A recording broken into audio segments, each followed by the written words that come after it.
Ba-da-ba-ba, ba-da-ba-ba. All right. Promoter 101. Promoter 101. Promoter 101. Promoter 101. Promoter 101. Promoter 101. Promoter 101. Promoter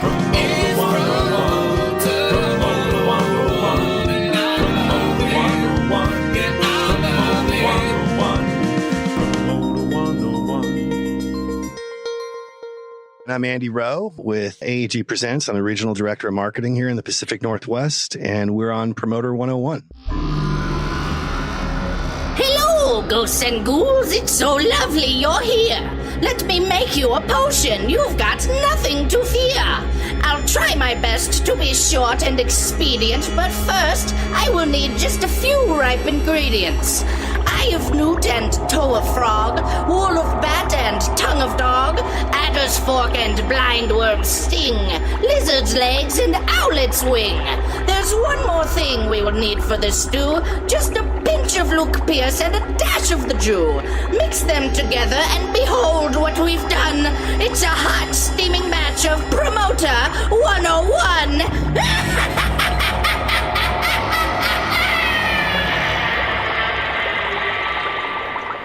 Welcome, friends, to episode 103 of the world-famous, in our heads at least, Promoter 101 podcast. Very excited for this episode ahead of us here, Dan. Coming out of AIBA, some big news later on in the podcast, but we have some phenomenal interviews for you. We've got AC Entertainment's very own Ashley Capps talking about how his amazing career in this business almost didn't happen. Then the Triple Doors Scott Giampino talks about booking one of the hottest 300-cap showrooms on the West Coast.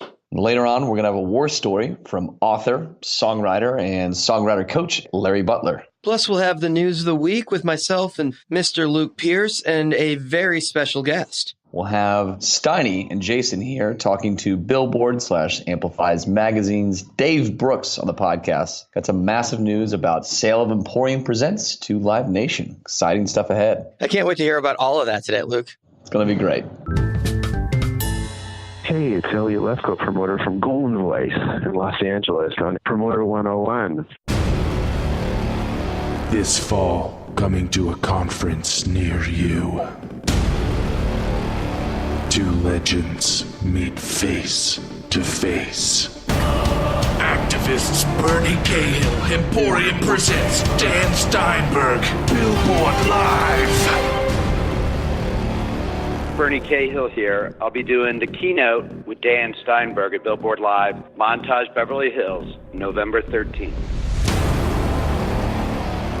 Starting a new segment called Assistant Therapy that's going to be coming up in weeks to come. Basically, what's that going to be about, Adam? Well, pretty much it's going to be an outlet for the unsung heroes of the industry, the assistants. So it's going to be a lot of ranting, some crying. We're going to get a lot of stress and emotion out. It's going to be a fun time. So if you're an assistant and you're in the business and you want to quietly bitch about the shitty things your boss does to you or the odd things, you can voice them all through Adam. You just have to email him and suggest like, hey, things like, I don't know, my boss is an asshole because, or this weird thing happened to me because of my boss. But they can reach out to you at adam@emporiumpresents.com, right? That's right. Adam@emporiumpresents.com. So they'll be coming in weeks to come. You'll be having your own in there, but you'll be having everybody else's, and yours will be protected by hearing everybody else's thrown in there week after week. But we'll talk about it, we'll joke about it, and hopefully just getting those out into the world will just make us all a more aware and entertained crew. Yeah, definitely. It's going to be, kind of like an anonymous email in. Don't want to... Yeah, kind of how like agent versus promoter used to be before Scott and Joe got outed. Yeah, exactly. People like you, Dan, you don't really got to worry about anything, but, us the lowly assistants don't want to get in trouble. So, well, I think it's great because I think me and Luke need to start torturing our assistants more just so you have shit to talk about. So there's good content there. Does that sound about right? Dan, I take very good care of my people, Dan, but everyone has their moments for sure. Of your people? Are you now a king? In my mind, yeah. So that's coming up in shows to come. Assistant Therapy. Email Adam at emporiumpresents.com. Very cool. Go back to work, motherfucker. Yes, master. You're on the company dime. Did you say yes, master? Yeah. You can always listen to Promoter 101 and pretty much everywhere now. It's just so easy. That's right. We are everywhere. We are on Spotify. We're on iTunes. We're on iHeartRadio, Spreaker, SoundCloud, Stitcher, YouTube, Google Music. Anywhere you podcast, you'll find Promoter 101. And you can follow us. Luke's on Twitter at WLukePierce. I'm the Jew. The show is Promoters 101 or Promoter 101. Got them both. And we've got some stuff coming up here. What else are we plugging, Dan? In a couple of weeks, you're going to be in Los Angeles, Beverly Hills at the Billboard Live Music Conference held at the Montage Hotel. And on Tuesday, November 13th, Dan will be moderating the keynote Q&A with Activist Artist Management's Bernie Cahill, manager to The Dead & Company, a lot of other great stuff. Bernie is absolutely amazing, and it's just awesome that Billboard and some of these other conferences just keep putting me next to these massive guys in the industry. It's like maybe some of that cool will rub off at some point, huh, Luke? You know what, Dan? I think you're pretty cool. Don't patronize me. That's for later in the podcast when we talk about how much those cool people paid for you, Dan. So let's talk about that later. And there's still time to register for Billboard Live this coming November 11th, 12th, and 13th at the Montage Hotel in Beverly Hills. Check it out, billboard.com. You want to tell us something? You want to see us perform somewhere? You want us to do the podcast live? You want us to juggle? We can juggle great on our audio-only podcasts. Luke is juggling right now. You probably just can't see it. But you can always reach out to us at promoter101.net or directly via the email system at steiny@promoter101.net.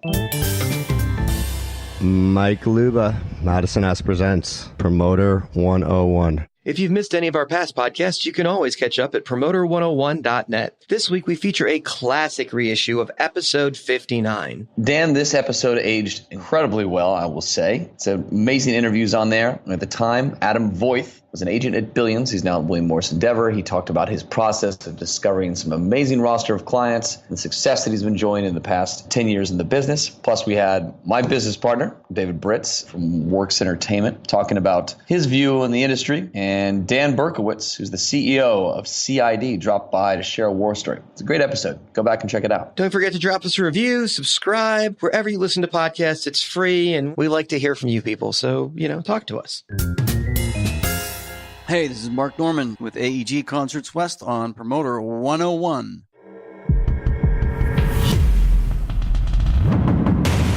News of the week. It's time for the news of the week. Let's just jump right into it. There's one story that has been dominating the news cycle this week in the music industry, talking about the sale of Emporium Presents, Dan's company, to Live Nation. To break that down, I'm going to be joined by Mr. Dave Brooks from Billboard Magazine and Amplify Magazine, sitting down with Dan and Jason. Welcome to the podcast, Dave. Luke, as always, thank you. So I have Jason Zink and Dan Steinberg talking about their deal with Live Nation. How cool is that? Congratulations, guys. Thanks, Dave. We're really excited. This is going to be a great thing for everybody here at Emporium, and everybody's pretty stoked to get on with it and do big things. So you're company men now. You've gone corporate. What does this deal mean? What does it mean that Emporium Presents was acquired by Live Nation? I think it just allowed us a whole bunch more resources. We've got a think tank of some of the biggest minds in the world. When you talk about Mark Campana and Bob Rue just available to you, there's hundreds of these guys around the business that fall under the umbrella of Live Nation that if I need their opinion or help or direction, they're there. That's so cool. Yeah, you got the C3 guys I think of immediately. Pasquale, guys like Rich Best down in LA, and Michael Belkin in Cleveland. I mean, how did the dream team let you two guys in? Suckers! That we have no idea about.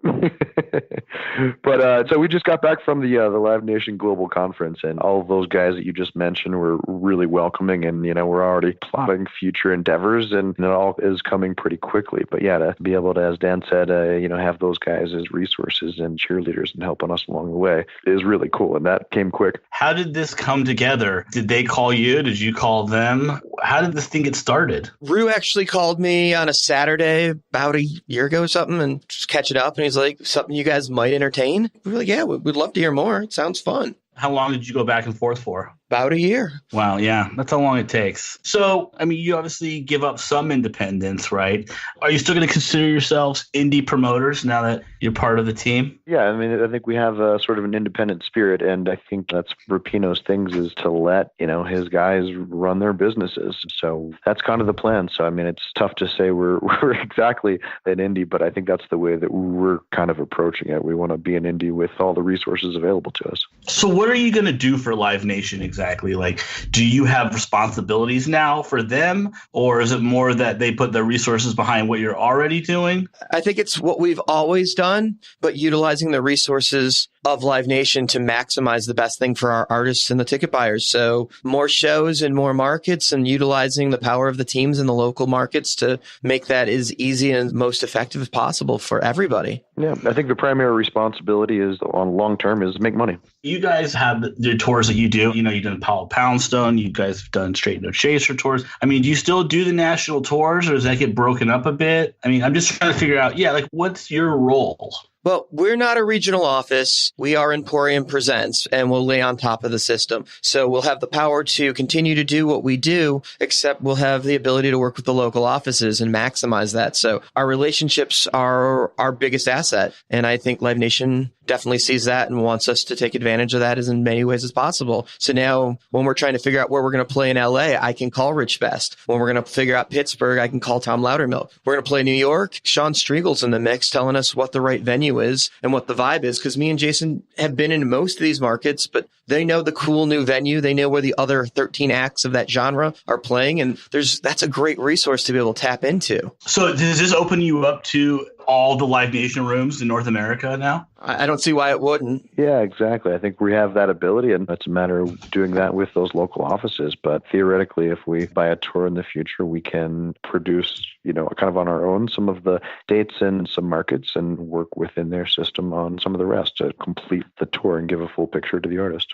So this deal is a partnership, right? What percentage of the company did Live Nation acquire, and kind of what does that mean for Emporium? Yeah, it's, they acquired 51% of the company. And so, they have to do that for a lot of, legal reasons, et cetera, and, control issues. But, overall, it's still Dan and I, for the most part, running things day to day and doing things the way that we always have. Are you now reporting to Bob Rue? Rue, Campana are involved, and those guys are super available to us. So what kind of feedback did you get after you made the announcement? Everything was super positive. Yeah, overwhelmingly positive. Monday was a really fun day, and just getting a lot of feedback from old friends and colleagues in the business, and everyone was really excited for us. And we've have a head start on doing a lot of stuff for next year and everything artist wise. But Dan, would you say that we've fielded a whole lot more phone calls from people who want to tap into the new resources? Yeah, no, it seems great. It's like to time it with the Live Nation Global Conference could not have been better for the announcement to happen literally the day that started. So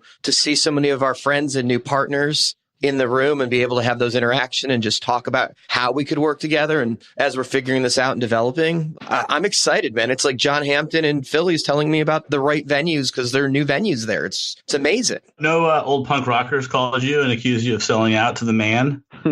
Well, I imagine Sean Striegel would count as one of them, but he sold out first, right? It's as they say in SLC Punk, it's not selling out, it's buying in. Well said, sir. Well, I can buy a lot more Circle Jerk records now, so it's all good. So, Steiny, what's this mean for the podcast? I understand you're taking a somewhat different role now with Promoter 101. The podcast will still exist. I will still do the interviews and still be the executive producer, but Luke Pierce is going to continue to step up and do the news feature of the podcast. So that'll be good. And I'm going to step out of that piece because it seems like it's a little bit of a conflict. So, take a little step back there. Does this mean that if Live Nation finds itself on the wrong side of the news, you guys are going to take a soft approach? I mean, what does this mean for some of the harder stories that you have to cover? Live Nation didn't ask me to give up the podcast. They think it's great. They've been super supportive of it. I'm not going to be the one talking about Live Nation or Ticketmaster anymore. I've taken myself out of that. But Luke has the freedom to do the news the way Luke wants to do the news. And I think we're going to be fair. There's a certain part of the news that is truth, depending on who you talk to. But we're going to try and report it the same way we always have and give some insight to it and some color. But if it sucks for us, it sucks for us. It's just, I'm hoping the podcast is there to be a resource for the industry, and that is reporting on what Nederlander's doing, what AEG is doing, what MSG is doing, and what Live Nation's doing. So let me ask you this. So I was just, while this news came, I was at the AIBA conference. And, I think in talking to people, it was interesting to kind of look at what the podcast kind of has done for you. I mean, we've all kind of looked at the long game with the podcast. Do you think the podcast was part of this, pushing this sale through? I mean, obviously the podcast kind of elevated your profile in the industry and got you the Rapino interview. I mean, do you think that the podcast helped you close the deal? I think that might be a better question for Jason to answer. Yeah, from my close viewpoint there, I'd say absolutely.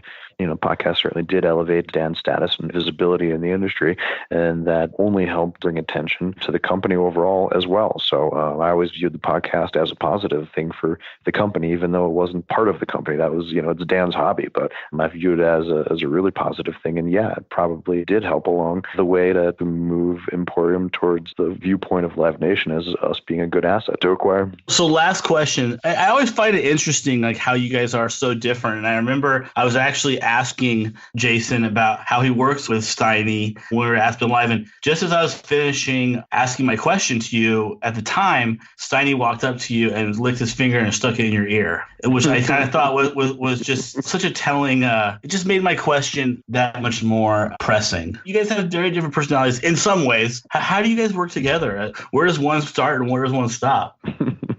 No, I think, everybody that works with us, know that we have very different ways of looking at things, but Dan and I are extremely close, and there are just some real core things that we both believe in strongly that runs through it. So while we may look at things differently, we always arrive in the same place.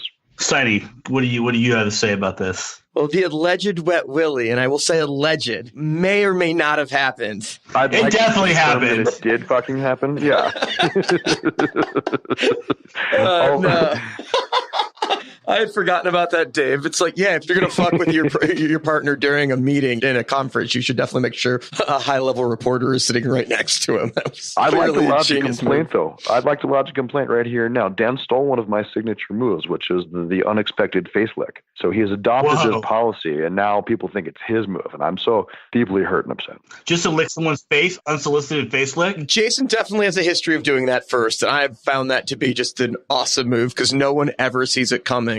You just walk up to somebody, just like, hey, what's up? They give you the high five, and you go around the high five, and you lick their face from their chin to their ear, and they never see it coming. Sooner or later, somebody's going to get the shit kicked out of them for doing that, but the next step is usually to run. It's a pretty strong reaction. I'm sure that was your go-to at the Global Summit the other day. Dan actually made the comment he would give me back the extra penny from the sale if I did that to an unnamed individual, which I declined. Yeah, what's up? I read that. What's up with that? There was a 1 penny difference. We were on the phone literally doing some press, and we got an email from what must have been 9 lawyers on there between both Live Nation side and our side saying, hey, when you break it down, there's a 1 penny off. And it has to be exact. One of you has to take a penny less or a penny more. Who's getting the extra penny? And Jason saw the email first, and he was kind enough to make sure I got the extra funds. And but then we got the next response was, you both have to agree. Dan, are you okay with taking the extra penny? And I was like, 9 lawyers. This must have cost over $1,000 for this interaction to go back and forth between all of these lawyers. Like, it's a fucking penny. Sure, yeah, I'll take the penny. Yeah. It's one of those, having gone through this myself, that sounds like something a lawyer billing by the hour would do. Well, Jason, you start collecting interest on that half a penny. The power of compound interest. It'll add up. This is fair. I think I'll put that penny in an account right now, and Reese and XYZ can split that in 20 years. Exactly. Dave, at the end of the day, you could make it about money. You could make it about resources. But when me and Jason were at the global party the other night for LN and looking around, hanging out with Sean Striegel and John Hampton and Loudermilk and some of these guys that we've known for literally 25 and 30 years. And we're like, we're getting paid to now work with some of our best friends in the world. And you can't put a price on that. That's just awesome. I totally agree. Well, congratulations, you guys. I'm very proud of both of you. And I'm sure on to bigger and better things. Thanks, Dave. Thanks, Dave. Much appreciated. Thank you, Dave, for coming on the podcast. Obviously, this is a story about founder and co-host of this podcast, Mr. Dan Steinberg. So we couldn't report on the news ourselves. Dave is an amazing journalist. Took some time to break down that deal with Dan and Jason. Really appreciate him coming on the podcast. So, Luke, you had AIBA this week. I was at Live Nation Global. I missed it. What was the haps in Nashville? It was indeed. The International Entertainment Buyers Association descended upon Nashville this week. Another sold-out year for this conference, which has become a really productive conference. For those of you who are out there listening to this podcast, we're giving Pam Matthews and her amazing team a free plug. Very productive week here as the AIBA moved from the Omni Hotel to JW Marriott here in downtown Nashville. Starting on Sunday, Monday, and Tuesday night, there was filled with showcases from each of the major agencies here in town, rotating around the Cannery Ballroom, culminating in the final night of awards here, the AIBA Awards. Some quick highlights and some winners. We've got to give some congratulations out to Marathon Music for winning Club of the Year. Minnesota State Fair wins again for Fair of the Year. International Buyer went out to Ron Sakamoto. Festival Buyer of the Year went out to Roger LeBlanc from Madison Entertainment. Got to give a big shout out to Venue Executive of the Year, Kim Badir for the Tacoma Dome, Cheney Stadium, Pantages, Rialto. Big fan of Kim, part of the family. And Talent Agent of the Year went out to Jay Williams and WME. The full list of winners is available at aiba.org. Check it out, and congrats to everybody for a amazing, productive conference. As long as we're on the news, before we move on, I want to acknowledge that this will be the last time that I'll be involved with the news segment of the podcast. Luke is taking full control over that, and clearly there's a little bit of a conflict with my association with my new partners and can't report on ourselves. So Luke is going to take that on, and in all fairness, Luke has pretty much been running the news segment of the podcast for the better part of the last year and a half anyway. Excited about that moving forward. Got some plans to try out some stuff, maybe with some more special guests, guys like Dave Brooks on the podcast to do breakdown and analysis of the news of the week. So we'll be changing up the formats and playing around with a few things. Excited for the weeks ahead. The podcast, it is a love and joy of mine, and we'll continue to do the interviews, and me and Luke will continue to host together. Well, it's just too much fun not to. It really is. Just not able to talk about some non-public stuff that Dan might have some insight now on his new Live Nation powers.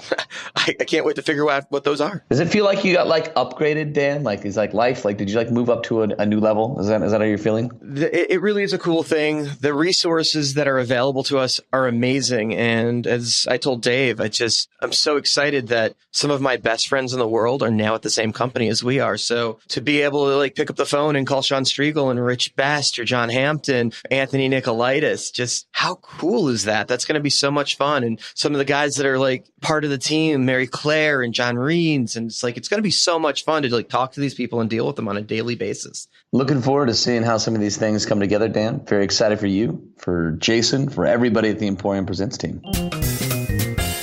Louis Messina, and I'm on Promoter 101. Everyone's favorite time, the announcement of the Promoter 101 Badass of the Week.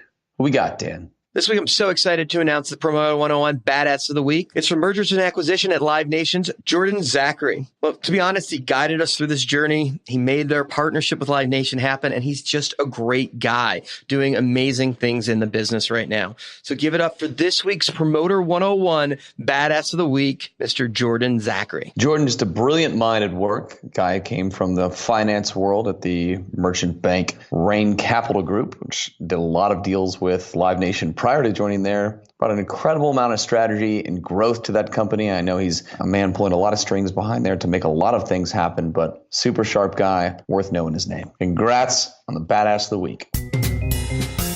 Jim Glancy, Barry Presents on Promoter 101. Our featured interview this week is an amazing one from AC Entertainment, the namesake, Mr. Ashley Capps, talking about how his amazing career spanning some of the most well-known festivals in this business almost didn't happen. Ashley Capps, welcome to the podcast. It's a pleasure being here. It's taken way too long. It has. I've always been fond of not only the way you do business and your ethos, but your independent spirit, which is amazing. And when me and Jason were trying to figure out how we were going to build our company, we're like, AC is loved by the artists. People are always happy when they work with them. We need to do something that people are excited when they're involved. It's like AC's on the tour.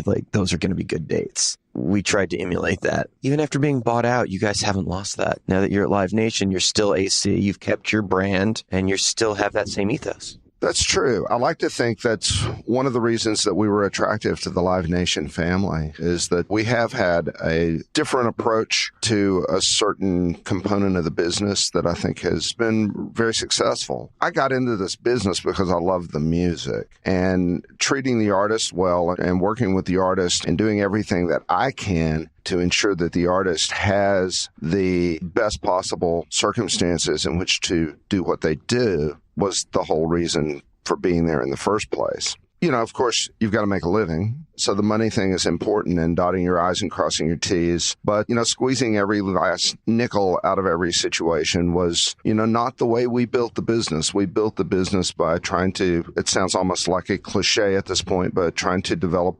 long-term relationships and being really great partners for the people that we were lucky enough to be able to present in concert. You've never really stayed in a lane. You're a concert promoter. You book venues. You do festivals, you go to many markets. The entrepreneurial spirit just seems to just burn super bright with you. I'm definitely an opportunist, probably more of an opportunist than I am an entrepreneur in some ways, in the sense that we seized opportunities as they emerged, and some of them more or less out of necessity. I think, you know, our venue management, for instance, we operate and manage the Tennessee Theater, which is itself a foundation, a 501c3, but we took the reins of that in 1996 simply because it was in danger of closing and its future was uncertain. So I went to the owner, and I had been promoting shows throughout the Southeast at that particular point and doing a number of shows in historic theaters, and often enduring some pretty miserable experiences. You've been through a few of those, I would imagine. You know, so I remember going to the owner of the Tennessee Theater and telling him that, you know, I didn't have any management experience as far as historic theaters go, but I felt like I certainly knew what not to do, and that I could keep it alive at least long enough for them to decide what the future of the theater was going to be. And so we really just applied some very simple principles to the management of a theater. First of all, we were concert promoters. We wanted to book the theater. We wanted to do shows. We wanted to be busy. We wanted the artists to have a great time. We wanted the audiences to have a great time because we wanted the artists to tell their friends and come back themselves. And we wanted the audience to tell their friends and come back themselves. And those very simple principles are, you know, really at the heart of everything that we do to this day, you know, from Bonnaroo and all of our other festivals to our other theater management, but also to the day ins and day outs of regular concert promoting. I mean, if a concert is not a memorable experience, then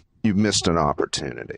You mentioned Bonnaroo, and it's one of the biggest festivals in the world, so of course we're going to talk about that. Festivals don't start out with a brand like Bonnaroo. They're built, and that is on the backs of a lot of people's hard effort and investment. And you guys did that as an independent. Building a brand on a festival can cost millions of dollars. Even if you don't lose the first year, you have to have the money to invest in that. On top of all the shows you're doing anyway, cash flow is a huge, massive thing when you're taking on an event that big. And you guys built that into a monster event. I mean, literally, when people are on sitcoms talking about going to events, we're going to Bonnaroo. And everybody knows what that means because it's that big of a brand. How the fuck did Bonnaroo come to be? Well, Bonnaroo was also kind of an opportunity, but also a response to circumstances in the industry. You know, we're all looking for ways to grow, ways to be more successful. And Bonnaroo emerged in the late 90s as an idea simply because we didn't have an amphitheater. There was a lot of consolidation in the music business. This is SFX. The beginning roll-ups. Yeah, the original roll-ups with SFX and then Clear Channel. And we were hearing a lot about the death of the independent promoter when you would go to like Polestar. I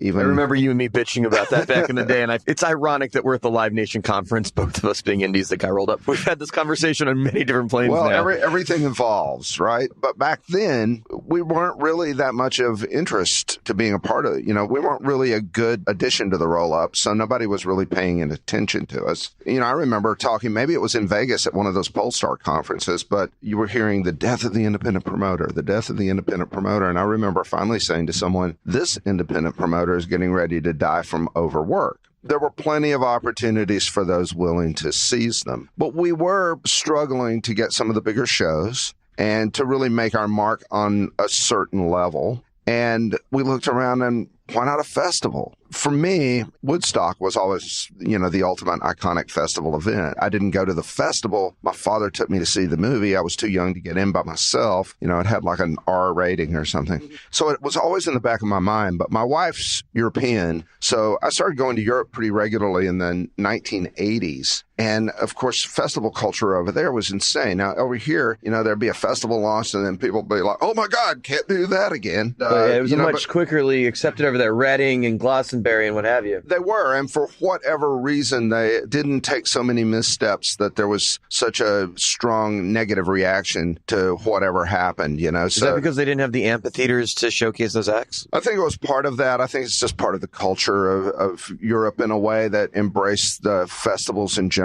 And, it's important to remember that there were festivals in the States, too. There were bluegrass festivals in particular. Country hoedowns and what have you. And New Orleans Jazz and Heritage Festival made a mark for a while. And there were a number of city fests around. So it wasn't like an alien concept by any means. You, Rick Van Santen, and Paul Tillett, them on the West Coast, you in the South, seem to really change the culture in America about these being a thing. And obviously, C3 is certainly part of that with what they did with Palooza and ACL. Absolutely. But in the last 20 years, the culture in America has changed on festivals. And, you guys rebranded that concept of what that could be and how fans were going to take that in. And now the problem is there are too many festivals. Maybe. I think there's still opportunities in the festival sphere over the coming years. I think it's more about the approach and the scale. And, one thing we did right with Bonnaroo, besides put together the team, really, really great experienced team that could bring a very high level of professionalism to it from the very beginning. We also found a great partner, Corin Capshaw, who ensured that we had the capital that we needed to. He probably helped get some talent, too. He knows a couple acts. He knows an act or two. We laid the groundwork to do it right from the very beginning. And, the inspirations, like I say, were all around us. The, New Orleans Jazz and Heritage, Fish had done its own festivals. We felt like, in spite of what was going wrong with festivals like Woodstock 99, we felt like there was kind of a feeling in the air that now was the time for the States. And we just went back to those basic principles. How can we create an amazing event that artists will want to play and audiences will want to return to time and time again? Since you've become partners in the last couple of years with Live Nation on the festival and AC separately over different, it was about a year separation or a year and a half, something like that, between the different acquisitions of the festival and the company. A year and a half, yeah. Okay. So you guys have headliners that could you have gotten you to play the festival without the power of Live Nation? We had worked with Live Nation in securing some talent before. The Police, I think, is the first time that I really recall, but that was a Live Nation tour. They headlined Bonnaroo, what was that, 2007, I think? And when Jay-Z came, that was something that we worked out with Live Nation touring. So I think it would have been possible, but certainly Live Nation's relationships with artists in general were a very attractive part of our wanting to align ourselves with Live Nation because, it just felt like the time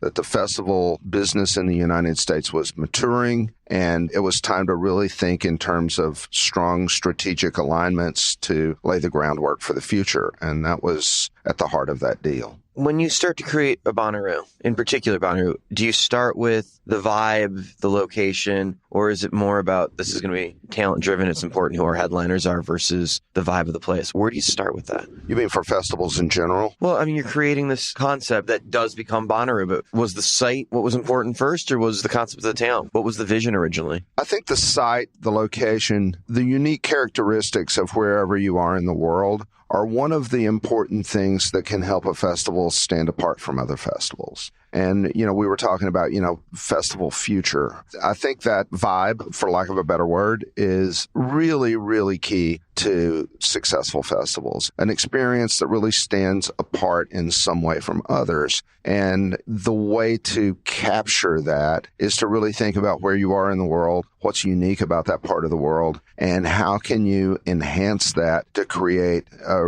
really remarkable, special experience unlike any other. So certainly Bonnaroo being in a field in Tennessee. There are, incredible opportunities because of that. Some of them just because you're in a field. And then some of them, we had the Grand Ole Opry come down last year from Nashville. And, so celebrating, that sense of place, I think is, something that we are always looking for new and exciting ways to do. And we tried to do the same, whether it's with Forecastle in Louisville, with Highwater in Charleston, with the New Moon River Festival in Chattanooga. I think you can go to each of those events and they really stand apart from one another because you're very aware of that sense of place. Now, you very early on had created the concept of hospitality for the industry. Agencies come down with buses from Nashville. You guys make space for them. You guys make the agents feel not only comfortable but welcome. You've created these places where the agents want to come hang out. Was that part of the success, is that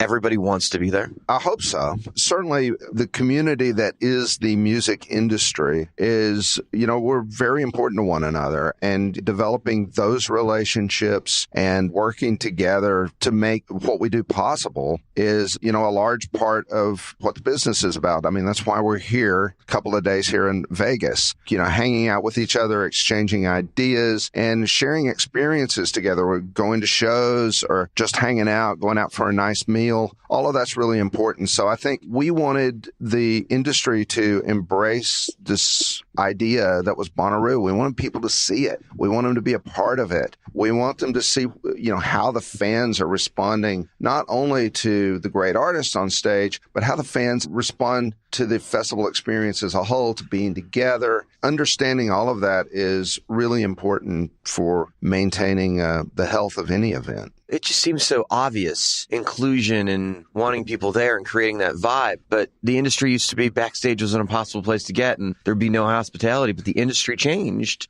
And Bonnaroo was part of that. It's like there's an inclusion of, your industry, come down, come hang out. Here, everybody from the industry will be in this space and we'll hook you up with some grub and some booze and a great view. And we want you here. It's like, it seems so fucking obvious. And yet the industry was way behind on this because it was nobody should be backstage and bands only. And if you come, maybe we'll give you comps. But the industry changed in the last 20 years. And Bonnaroo was a huge part of that. It's great to hear that because I never really thought about how Bonnaroo was part of that. But I think, again. Do you disagree that it was? No, not at all. But it wasn't so much a plan as it was just kind of emerged from the circumstances because you've got to be relaxed at Bonnaroo. You have to got to go with the flow to a certain degree. One of the beautiful things about the festival is it does kind of bring people together in a setting that's ultimately fun and enjoyable and relaxing. And it also goes on for a while. It's not just like 1 or 2 hours backstage, but it's something that for people who really embrace the entire experience, it's 4 or 5 days on the farm, whether you're sleeping on a bus or even in a nearby hotel or sometimes camping. It helps to build relationships by breaking down some of those artificial barriers, I think, that we put up between one another. Bonnaroo just kind of did that because there was no other way.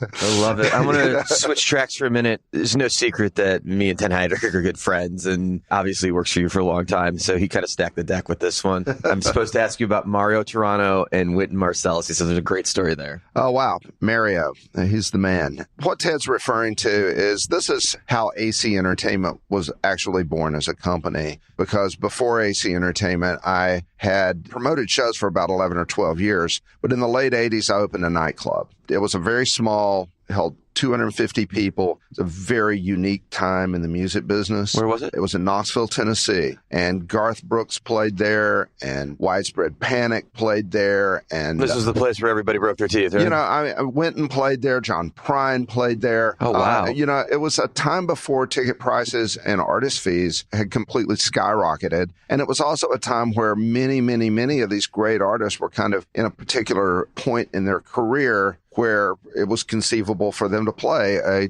250 capacity club. And so that was in many ways what I consider my schooling. That was my graduate school in the music biz, was that 2.5 years. And I developed so many relationships then that are important to this day. You know, I mean, that's where I met Widespread Panic, and Widespread Panic was the first band to say, yes, we'll play Bonnaroo. We think you're crazy, but we'll play Bonnaroo. And, you know, that was some 13 years later. It was a remarkable experience, but it didn't work. The room proved to be too small. My partner was the developer who was new at developing. And we just got into a situation where, you know, we were trying to fit a square peg into a round hole. Got very difficult. Had to close the club right at the end of 1990 on December the 18th. I remember it well. It had been a real difficult experience in the last few months of it, just trying to keep it open. And by the time I quit, my initial reaction was, wow, I've really been bashing my head against that wall because it hurts. My wife describes me as being sort of like curled up in a fetal position on the couch between Christmas and New Year's. I don't really remember that, but I'll take her word for it. But, you know, I was just more or less, I had no plan. I had no idea what I was going to do. And Mario Tirado calls me up, and he worked with Wynton in those days. And Wynton had played the club a couple of times. And Wynton would come in and play like 2 shows a night, sometimes 2 nights in a row, kind of like jazz club style. Yeah. So Mario calls me up and he's like, Ash, Wynton needs a date, January the 24th. And this was like less than a month away. And I'm like, Mario, the club's closed. I can't do anything. And he's like, January 24th, that's the date we need. I'm like, Mario, the club's closed. And he's like, you need to find us a place. We've had a date fall out, January 24th. Wynton needs to play. I was like, I don't have any money. And he's like, don't worry about it. Find us a place to play. So I went to one of the downtown theaters. It was booked. I couldn't do it. We ended up doing a show at the University of Tennessee's Music Hall at what in those days was a fairly high ticket price of $25, completely sold out, and AC Entertainment was born. In the meantime, Panic called up, and they were like, what are we going to do? So we put Panic into the Bijou, and they sold that out. You know, Driving in Crime was a popular band at the time. They came in and sold the Bijou. And so... you never thought about four-walling before? It just kind of happened? Well, no, I had been doing it before, but the club had been so all-consuming. For 2 or 3 years, I'd stepped back from doing many shows in the theaters. I think I did 1 or 2. I remember doing a Lyle Lovett show early on, maybe Robert Palmer, a couple of things, but the club was just too consuming. And I'd been beating my head against the wall, and I was just in recovery mode when Mario made that call. And I did not know what I was going to do because I did not have any money. I don't know what would have happened if I hadn't gotten that call, really. So thanks, Mario. Now, how many shows a year are you guys doing? Close to 1,000 a year, I guess, you know, booked and promoted, not including the festivals. And how many now? Like 5 festivals? Oh, let's see. I think there's closer to 7. Well, we produce Big Ears, which we do not. It's a 501c3, but we produce it, and that's in Knoxville. Then there's Forecastle, there's Bonnaroo, there's Moon River, High Water, Sloss in Birmingham. We were partners with New Era on that. And I guess that's it for now. Big Ears is really special. How did that come to be? That's kind of, you know, people call it my passion project, and I suppose it is. But when I first started promoting concerts back in the late 70s and early 80s, I was doing some rock and roll, but I was also doing jazz. And, you know, I worked at the public radio station while I was in school and beyond and hosted jazz programs. So artists or their managers were calling up and saying, can you find us a place to play? You know, I had a taste for a lot of edgy music for as long as I can remember. I was a huge Frank Zappa fan when the Mothers of Invention were in their heyday, and I was like 12 or 13 years old. And that led me to John Coltrane and Sun Ra and Eric Dolphy and stuff like that. So I've always had a pretty wide range of musical interests. I didn't understand why I couldn't listen to Neil Young's Heart of Gold and then follow it up with John Coltrane, Love Supreme. That's the way I listened to music in high school. You're basically on iPod Shuffle before there was an iPod. Yeah, I was the original iPod Shuffle, I think. So it kind of emerged from that and, you know, my own broad interest, but also discovering that I'm not the only one. You know, there are a lot of people out there who have really broad taste and interest in a lot of different kinds of music. And there are a lot of musicians who draw a lot of inspiration from a lot of really fascinating music that much of the public may not really know about. So I thought it would be interesting to build an event that kind of explored those tangents a bit. how Johnny Greenwood is influenced by Steve Reich, how Bryce Dessner's influenced by Steve Reich. So there's a lot of this cross-pollination. And, I found myself, I remember, at Bonnaroo at times, you're sitting in the field and you hear this music and you're like, oh, I know where that comes from. So it's fun to explore those influences and inspirations in a festival setting. And it's been extraordinarily well embraced. It's a wild weekend. The collaborations that happen on stages at festivals are amazing. The cross-pollinations of different acts that are there and just the things that come out of it that could never happen any other way. Is that something you guys are involved with, like making those connections to see if that stuff happens, or does that stuff just organically happen backstage when somebody walks out with another band and like sits in or something? Because those are some of the best moments in the world and never recreate it. We have actively tried to nurture an environment where artists are inspired to do things that are a little bit out of the box, whether it's from a super jam or just, sitting in for a set with another artist. So any of that that cross collaboration that can end up on stage. We have an audience out there that's deeply appreciative of that. And it's fun for everyone that embraces it. So I think it's, again, one of those qualities that at Bonnaroo in particular sets the festival apart from other festivals, because you never know quite what's going to happen at some of those things. And there have been some really amazing moments. Before I let you go, the industry has got so many young up-and-coming people that are trying to find their path and their way. And to have longevity in a career like you've had, do you have any advice for the kids coming up behind us? It sounds cliched, but hard work and really putting in the time to building great, strong relationships with other people in the business, finding the people that have your values that you can work with, and that also have strengths that complement your strengths. It's a very social business, going to a concert's a social occasion. And at its best, I think concert promotion, certainly festival promotion, is also a social experience. And it's rooted in hard work and strong relationships and, dare I say, a certain relentless drive. There are always rough patches in the road. It's not an easy industry. Being willing to just pick yourself up off the floor and dust yourself off and go at it again is critical to success in this business. Ashley, I can't thank you enough for making time for me. I appreciate this. Promoter 101 with the great Ashley Capps. Thanks for having me. Ashley is an icon. I'm so thrilled I finally had a chance to sit down with him and have him on the show. What a great session this was. Hi, it's John Meglin from Concerts West, and you're on Promoter 101. Tweets of the week. The name of the podcast, you can't avoid it. Let's talk about it. It's time for some tweets of the week. Let's start here, Dan. When someone sends you an email, you reply in real time, and you get their auto response. This drives me nuts. Continuing on with some rants about communication here. How about this one, Dan? Failing to return calls is just bad business. How rude. When you announce a show on Twitter and the venue and or the act, like it instead of retweeting it. It costs you nothing. It costs you nothing. It costs you nothing to retweet instead of just like. What are you thinking? Give him the mic. Give him the mic, Dan. That's what we need here. That'll do it for Promoter 101 Tweets of the Week. Make sure you keep up with Dan and his musings on Twitter. He's at The Jew. This is Mike Ducharme with AEG Presents in Kansas City, and we are on Promoter 101. This week, we're going to be joined by former music executive turned songwriter coach turned author, Larry Butler, here for a war story. Hey, Steiny, it's Larry Butler. I've got a war story for you from the files of Warner Brothers Records Artist Relations from back when it was fun. I call this a near-death adventure for the Paunch and the B-52s. One of the annoying parts of trying to do promo tours in Los Angeles is that traffic will screw up even the best laid plans. One sunny LA day in 1983, I was driving the B-52s from a Tower Records sunset visit to the Westwood One radio syndication studios in Culver City, somewhat of a trek, as you know, when I discovered that all the main routes were backed up for no apparent reason. Welcome to LA traffic even then.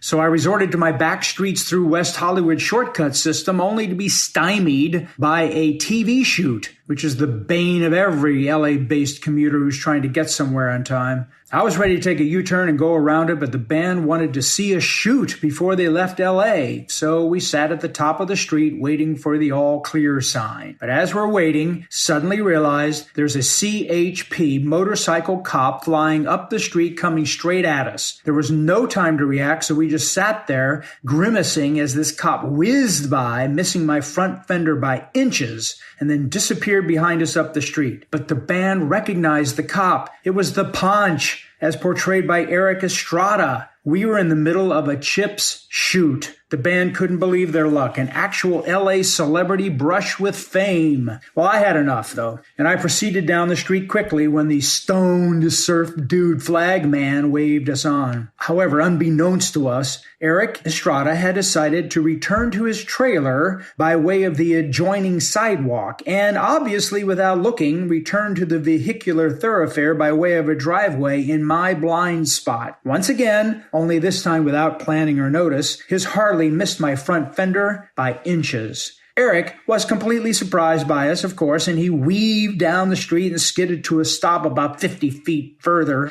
When we were waved on again, we slowly drove by the former hot dogger, who sheepishly waved a hello and a sorry to the band. It was the talk of the tour from then on out. Reporting in from Nashville, it's Larry Butler. Thank you, Steiny. See ya. We love Larry. It's so awesome that he got to join us. Always great to have him on. We're going to have him more frequently on because he's got some seriously cool stories with the span of his career, and we're going to start to unravel those. Seen a lot for sure.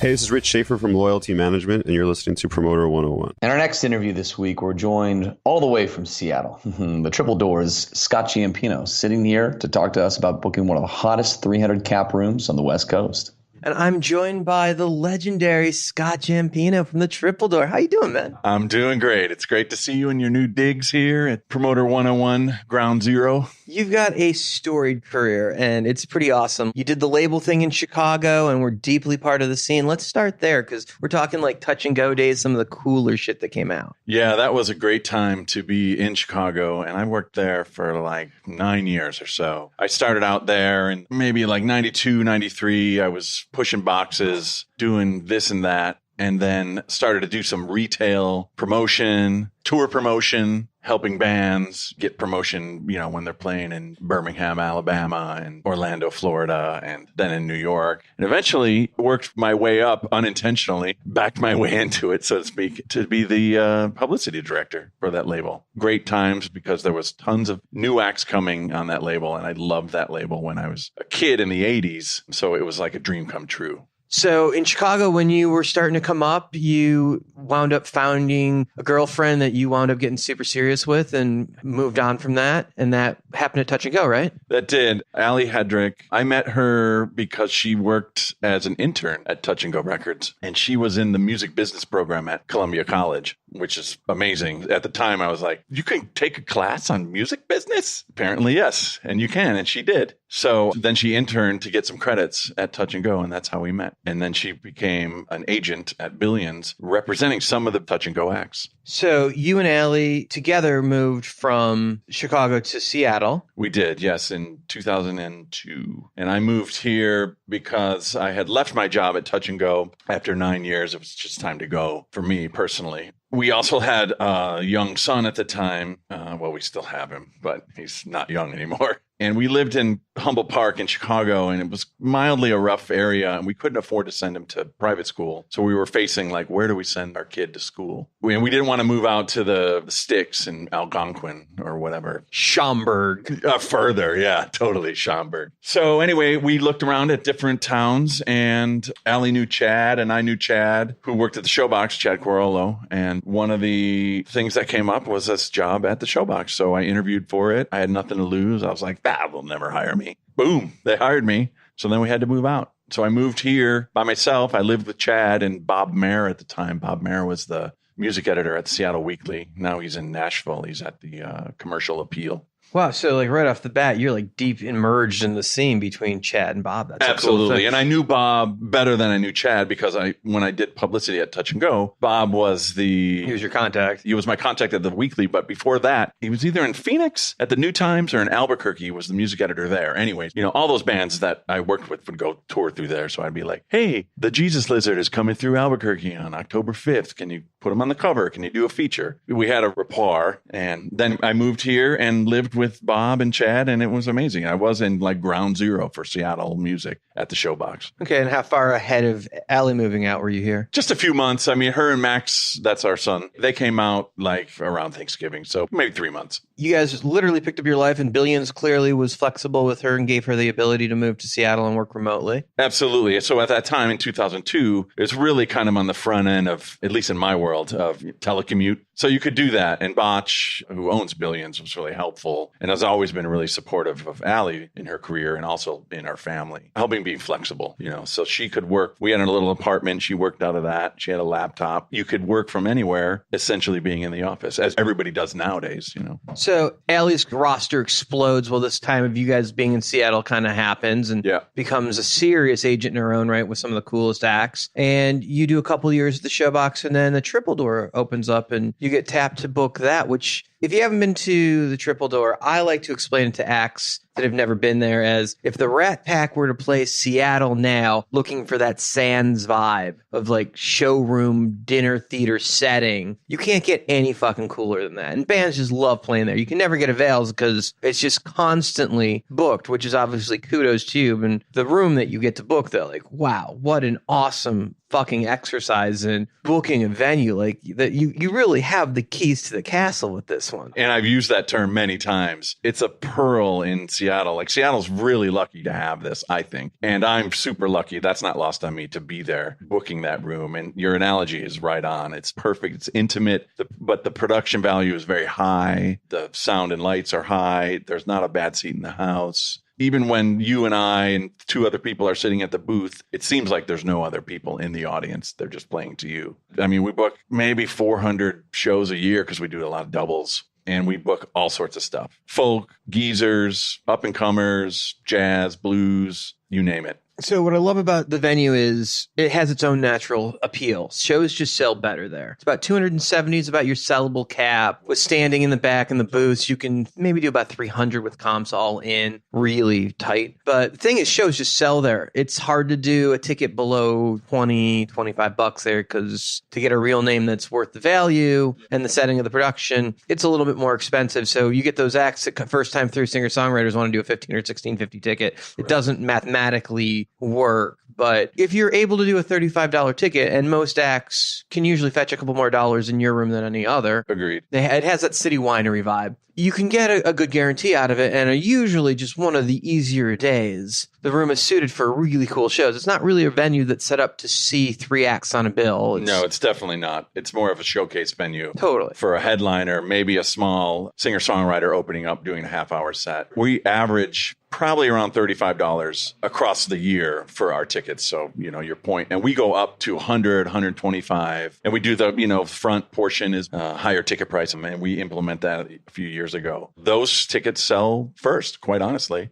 So if we have Los Lobos there, for instance, those tickets are $100 and they tend to sell before the $70, $50 tickets. Then what I've also tried to do there is book multiple nights because I love residencies. It's easier on the staff. It's also easier on the band, in theory, because they can hang. There's no travel time. They can stretch out. We're doing them 4 nights in early January. You guys used to have an apartment upstairs. Is that still... No, we don't have that apartment that you and I have seen and we've had acts in, but it's been repurposed because we found that most acts want to stay in a hotel. They want a front desk, they want room service, they want their own room. So it's storage now. And one of the rooms is like a wine cellar, even though it's on the 3rd floor. It's not a cellar. What I find amazing about the room is nothing really doesn't work there. We've done comedy, which plays great in that room. Yeah, comedy kills there. We've seen some very amazing amazing classic acts. I think Joan Rivers at one point. Yeah, Joan was there. Some really cool things. And then some of the younger, more indie pop bands. I remember doing doubles with Diddy Bops once upon a time. Totally. Over the years, we've seen some really cool things. And like Cherry Pop and Daddies, I think we pulled the seats up front so there's a little dance pit. Yeah. So, I mean, the room is super versatile, but there's really nothing that doesn't work there. And it was really one of the early on showcase rooms with a high production set and right in the middle of downtown Seattle. You're what, 3rd and Union, right? You're like right across from Better Hall. Correct. Right by the market. Accessible to everything. And now how convenient. Like when you left the showbox, you just had to pick up your stuff and move it a block and a half away. Yes. Well, I had the summer off and I interviewed for the job at the Triple Door. I mean, I must have interviewed with them 4 times. They kept calling me back. I'm like, where's this going? What are we doing here? And then I landed the job in 2004 and started in July. So I had that whole summer off, which was kind of nice to have, and then hit the ground running. And the Triple Door was new at that time. It opened in 2003. So it was only a year old by the time I got there. And they had another buyer who was doing most of the buying, Andrew McCaig. From the Presidents of the United States of America. So we were rock and roll buddies. So we got along like a house fire, which is precursor of where I was going. But the Presidents were touring and touring and touring. He took over for Dave Dieter. He was just touring. So he left that job. So I just took over buying all. Like, dude, I got to go be a rock star. Sorry. Yeah, sorry. I was like, go do it, please. Take me with you. So then really in like 2005, I took over full time buying all the shows. And we just recently, we sold our 1,000,000th ticket, which to me is incredible because you think of it in increments of 200. That's a lot. That's a lot of concerts. I always say the conveyor belt over there never stops. It's unrelentless. We're a slave to the calendar. You got to move a lot of tickets, regardless of the ticket price, at 200, 270 tickets at a point to make any money. And I get that you guys make your money on the restaurant side of things. Yeah, it's one of those venues where, you got to bring in the kind of clientele where people are going to come in, buy a bunch of drinks and or wine and have entrees and apps. That's why we don't do a lot of the baby bands that you mentioned earlier, because the crowd that's going to spend $12 on a ticket simply generally is not going to spend a lot of money on food and drink. Well, and it's a really easy place to get comfortable. I mean, more before you had a younger kid at home and even before I had a kid, we would have those nights where we'd order the peppered scallops and we'd have 7 cocktails before we knew it. And, yes. It's real easy to lose the night at that venue. It's very comfortable. It's real easy to do when you're sitting on your ass and somebody's just bringing them to you. So yeah, I'll have another. All of a sudden, like you said, you're 7 deep. We're working. You're running a venue. I'm settling a show. And really, by then it's only 9:45 because the show started at 7. I think we have a problem, Scott. Yes, perhaps. Yeah, we've had some fun with that venue over the years and pushed the limits a little bit, but I think we've seen some amazingly cool acts in there. But I think we found that nothing really doesn't work in that room. A few things. Some younger acts don't like playing there because the audience is a little bit further back and they're seated, so they need that standing energy right in their face, which I understand. So they don't really dig it, and we don't do a lot of that. And some like really hard rock, some hip hop, it doesn't really work there. I might consider doing like Cinderella. Might work now because the demographic wants to sit down, but I would generally say no to that. I would hope you'd start with Mr. Big and test the waters before you move on to a full-on Cinderella date. Wow, is Cinderella small enough that they have to play a 270 seat? I don't think so, but, I'm just using them as kind of the bar. Mr. Big, Sheehan almost was there solo, but it didn't manifest. But some stuff like that, we did the guy from Testament, but now he's got like a hard jazz trio. So hard jazz? Yeah, like it's guitar-driven jazz, and it's a trio, and they play their balls off, and so it. Dude, we're jazz as fuck. But we did, we've done like the geezer stuff, the hard rock, like Wishbone Ash. It kills there, and that show was awesome. Yeah, I could actually see UFO working that room. Yeah, UFO would work. I'm trying to. Humble Pie is touring. That might play there. I don't know. It's only one of the guys, but that's kind of how those acts tend to go nowadays because, Steve Marriott's dead, so. I mean, if you could bring him back, if I had a time machine, I got a whole list of shows I'd do there. Well, let's talk about that. Like many of the people in the business, you are a true nerd for the music. Yeah. You know the names, you know the acts. You can randomly say a band like Humble Pie and know who's in the fucking lineup. When I got that email originally, I had to go back into Spotify and look what the songs were. Yeah. Because unlike you and like Rick Farrell, like to be able to go, oh, here's the name of the act. Here's the 27 songs ELO was most famous 4. Not the top 3. It's just like, and 4 of them are probably in your fucking jukebox, which I also love. You've got a classic jukebox right in your living room. Pretty much. So I just restocked it last week with 45s. Stoked. Now, are they making new 45s since vinyl's become a thing again, or is it just the bigger vinyl? It's just LPs. I mean, they made 45s through the 90s, all the hit stuff, like anything that was on the radio at the time in the 90s. They still made 45s. So there's probably like Warrant, fucking Heaven on Absolutely. a 45. There's Warrant ones. There's tons of stuff from the 90s. It'd be great if Motley Crue was in your jukebox. I think I have one Motley Crue's 45, and it might be Looks That Kill, which it should be that one.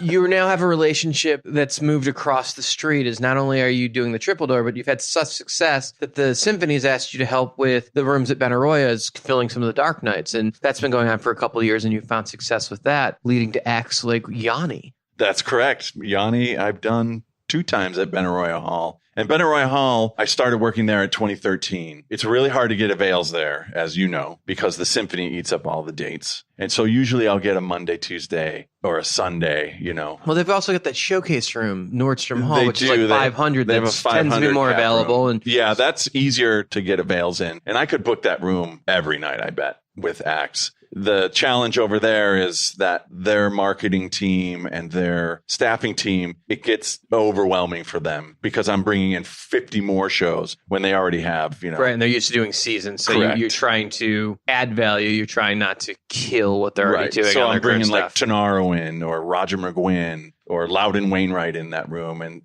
they reach critical mass pretty quickly. So that's why I really only do about maybe 50 shows there. But you have some really cool stuff with Blondie at one point, right? No, we did do Blondie. I tried to do Blondie. We did Psych Furs with the church, that tour. We did the Zombies on their Odyssey and Oracle tour. Did Brian Wilson there. Like I said, Yanni there twice. So it's going to happen again. So I'll get you some Golden Circle tickets. You're going to hit the hat trick with Yanni? I sure am. And Linda Evans is going to be there. She's there every time. And she's the nicest, sweetest grandma. And she lives in this part of the country. I don't know what gets more punk rock than Yanni playing the venue from the guy that started to Touch and Go Records. It is pretty funny. God damn, Scotty. Yeah. I don't want to call you a sellout, but I think you're going to have to call yourself a sellout at some point. Yes, it is a career. It is a job. And, you got to follow those things. It is funny, working with the Jesus Lizard. David Yao would sing pantsless on stage and throw beers in the audience. And then I performing with Gigi Allen. And now I'm 180 degrees in the other way, doing a Yanni show. I hadn't thought about Jesus Lizard in the longest time, and I just had this flashback of Trevor Solomon's Jesus Lizard tribute band. Yes, and Trevor going them. buck naked at the Croc during the finale, which you can't unsee. It's really quite something to be in a cover band, and you have to live up to that. Go full Monty. Yeah. Credits to him. He did it. I missed that. You have to live with that. I love Trevor. It's been a minute. And anyone that knows him should certainly bring up that Jesus Lizard tribute band and him going full Monty when they performed. Anyway, yeah, you've got both sides of that. And clearly that's part of the industry is you start with those things like Jesus Lizard and you move into Yanni and occasionally have the ability to jump back and forth and fill a calendar because you don't want to book the same acts to the same people every night. You need a diverse crowd to fill your calendar. It's really helped my buying power as a buyer too, because I'll get those calls for larger acts that's, the guarantees 125K as opposed to a band that's playing generally 200 to 300 cap room. And it's really nice because I can build acts from 300 to 500 to 2,500. You got a runway. I got a runway. And that 2,500 room is scalable too. I can do it to like 1,500 because I convinced the hall, if you want a show and this act is affordable and you still can only sell 1,400 tickets, you can make money on that and everybody's working. It keeps the infrastructure moving. And so why not do that? So they've done that. So let's talk about the politics of being in a market that has so many fucking buyers. There's a few.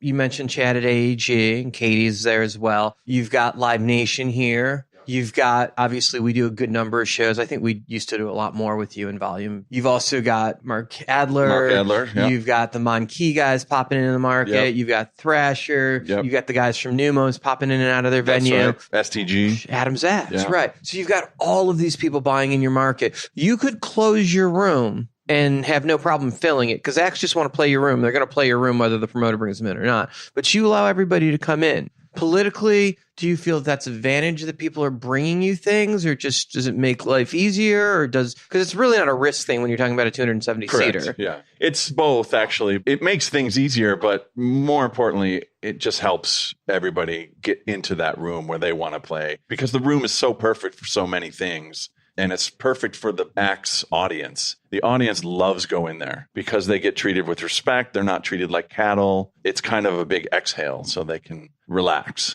and that's kind of goes back to you mentioned the touch and go and the DIY. It's like you got to do it yourself, but you got to also take care of the people that are buying tickets. You got to make them happy. Well, it seems like you've been able to balance a relationship with every buyer in the market. Everyone uses your room. Yeah, and it's perfect for certain things. That's why. And the size is, like you said, size is not intimidating. If it was 750, I don't know if it would be the same. But being that it's 250, 300, the risk is minimal. As a senior buyer in the industry at this point, you've got relationships with all of the agencies, boutique and the big ones as well. So do you have any advice for some of the younger people coming up in the industry on how you develop those relationships and get into the business? Absolutely. I like to, because I was that kid once and you were too, I have to help young kids and give them advice because that's how I got where I am. One advice I could give is answer the phone and answer the emails timely and just be honest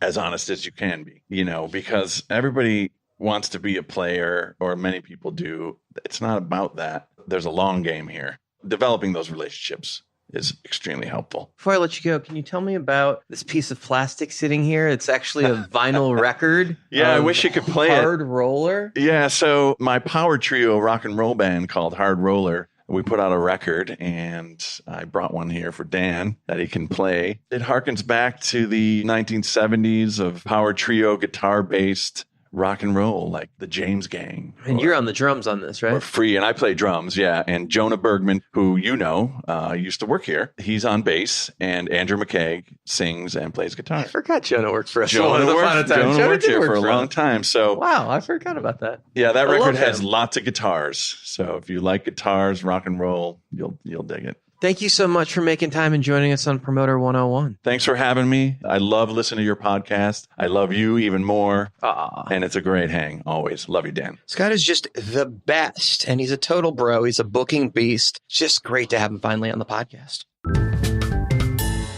Hi, my name's Toby Leighton-Pope. I work for AEG Presents in the UK, and I'm on Promoter 101. Hey, we got some birthdays this week that we need to be celebrating. Dan, October 5th to the 11th, 2018. On Friday the 5th, we got to wish a happy birthday to Aaron Rosen, Pam Moore, and Matt Peters. Saturday the 6th, Josh Sherman and Jason Bills. On Sunday the 7th, wishing happy birthday to Spike Cassidy, Andy Palmer, Todd Bartleson, Justin Maximoff. Monday the 8th, Rob Mason. On Tuesday the 9th, wishing a happy birthday to Harvey Leeds and agent to the superstars and rappers in the world, Kara Lewis. Wednesday the 10th, Jerry Goldman, Taki Pappas, Adam Weiser, Kevin Neal. That's a good day of birthdays right there, Dan. On Thursday the 11th, wishing a happy birthday to CID Zone, second mention of the podcast, Mr. Dan Berkowitz, global head of music for William Morris Endeavors, Mark Geiger, Mark Cates, and Nick Storch. Luke, the people that know him best call him Geigs. Geigs. Happy birthday to him. And everybody else from the gang at Promoter 101.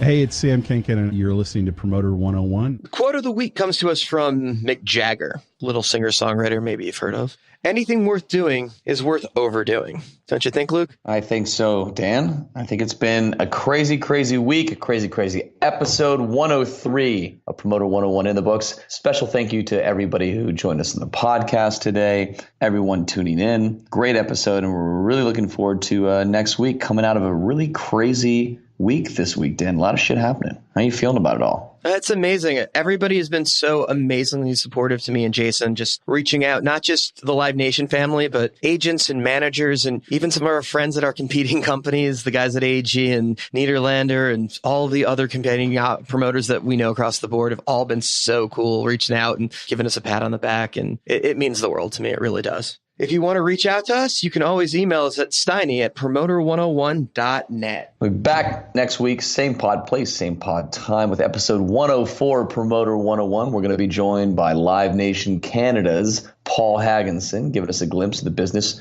over the Canadian border in the Great North. We're going to have AEG's Northwest Regional Marketing Director, Andy Rowe, joining for a podcast breaking down some of the cool things AEG is doing in that world. Until then, we're wishing you sold out shows for the weeks to come. Cheers. Cheers. This is Jason Bernstein from AEG. You're listening to Promoter 101. This fall, coming to a conference near you. Two legends meet face to face. Activists Bernie Cahill, Emporium presents Dan Steinberg, Billboard Live. Bernie Cahill here. I'll be doing the keynote with Dan Steinberg at Billboard Live, Montage, Beverly Hills, November 13th.